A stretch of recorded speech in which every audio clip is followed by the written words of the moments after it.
Are you ready for your next performer? Please welcome Manil Suri! Manil Suri! So crazy right now. Most incredibly. Hi, everyone. So you just had a physicist, and I am a math professor. Which can be nice, but also sometimes a little depressing. Because at parties, people come up to me and tell me how terrible they were at math. It's like a confession. Father, forgive me for our sins.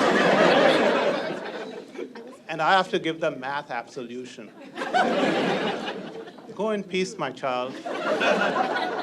You'll never have to solve a quadratic again. Except I hope they will. Others are even worse at parties. The minute I say what I do, they can't wait to get a refill. So if any of you want to get a refill, go right ahead. That's why they probably put me up here, to sell more drinks.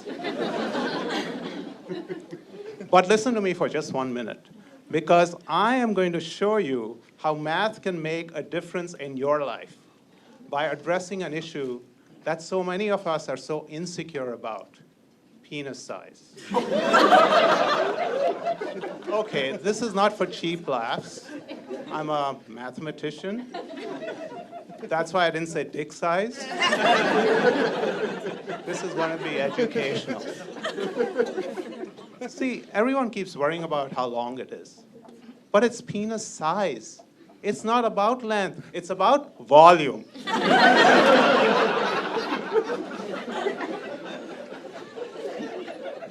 Not just how many inches long, but also wide. So for volume, what you really need is the cross-section. Now, not to traumatize the guys here, but that's the area you get when you slice it. And all this slicing and stacking gives you a simple formula. Volume is just equal to the area times the length. First discovered by Archimedes. So here's my proposal. Just talk about volume. Don't say 6 inches, say 8.65 cubic inches.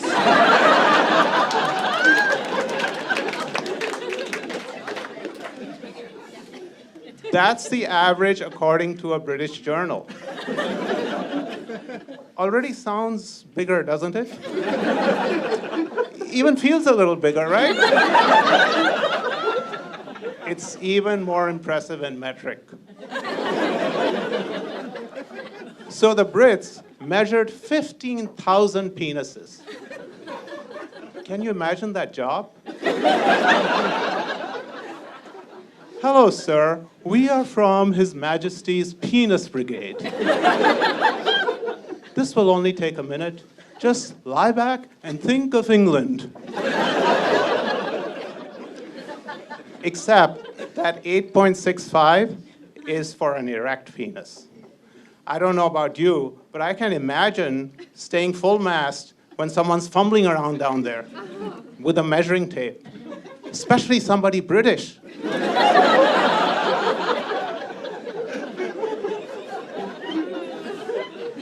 Keep it up, old chap. Keep it up for England.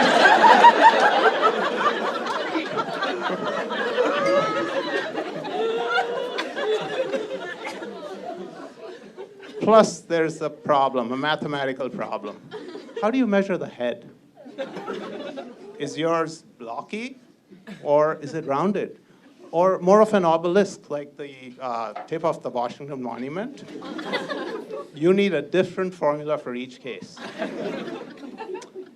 And also, do you just include the meat part, or also the royal ruffle, as the Penis Brigade calls it? Which is kind of strange, since His Majesty had his ruffle snipped in 1948. Best method, Archimedes again. Submerge the penis in water and look at the volume displaced. But if you use a measuring cup, and I've tried this many times myself, water will spill. So what you really need is a harness and pulley system to gently lower you into the cup. Oh, by the way, I wouldn't use that cup there. So the good news is that my volume idea has already led to some very interesting, mathematically interesting penis models. For example, your 8.65 could be almost all area and very little length. Sort of like a slice from a giant salami. So thin and wide that for oral sex, you could just wrap it around their face.